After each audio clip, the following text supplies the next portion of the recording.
la mairie a eu la réaction qu'il fallait avoir.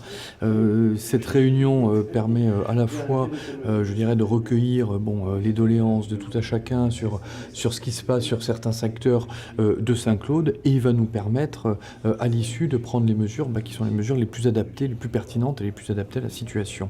Et il va permettre de prendre ces mesures, je dirais, dans un esprit de concertation entre la police municipale, les services municipaux, la gendarmerie dans son volet police administrative, et puis la gendarmerie aussi dans son volet police judiciaire, c'est-à-dire sous l'autorité du procureur.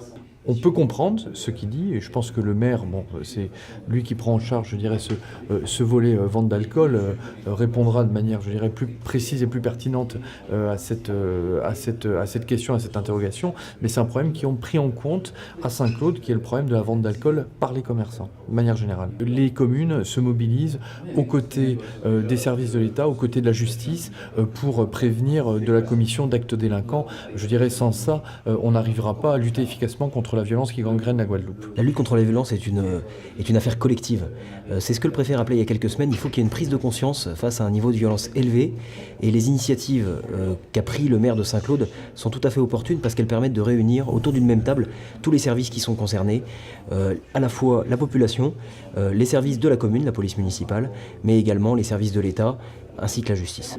Il faut que tout le monde joue le jeu. Je crois que vraiment tout le monde a sa part à apporter à la prévention et à la lutte contre la délinquance.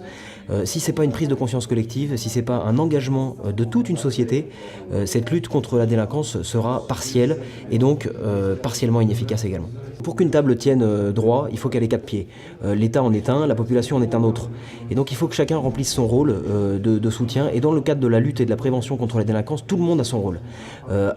Des parents à l'école, en passant par les forces de l'ordre. Ce qui m'attriste et en même temps qui me désole, c'est que cette ville qui fait de son mieux, qui active tous les dispositifs de sécurité et de prévention, et cette ville-là qui est touchée, de plein fouet par des homicides à répétition.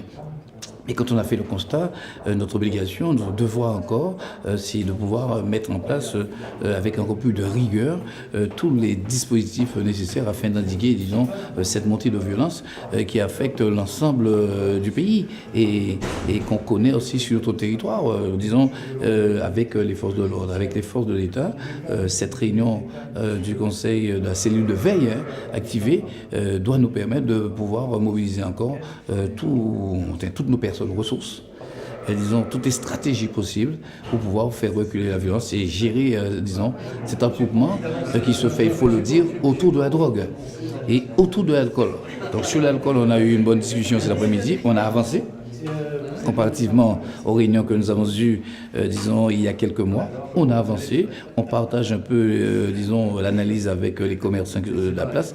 Maintenant, nous allons voir avec les forces de l'ordre et avec le CHM qui est aussi présent là, comment on peut faire pour pouvoir, sécuriser les uns et les autres et faire en sorte que cela puisse reculer. Donc voilà un peu l'objectif qu'on avait. C'est un problème pour les commerçants, faut pas, parce que les commerçants, même, certains disent qu'ils font un chiffre d'affaires assez important dans la vente d'alcool réfrigéré ou autre. Mais enfin, maintenant, il s'agit pour que chacun de faire œuvre, de faire don de soi, d'une participation citoyenne, afin qu'on puisse stopper cette montée de violence. Et on sait que autour de cette violence-là, il y a la drogue et l'alcool.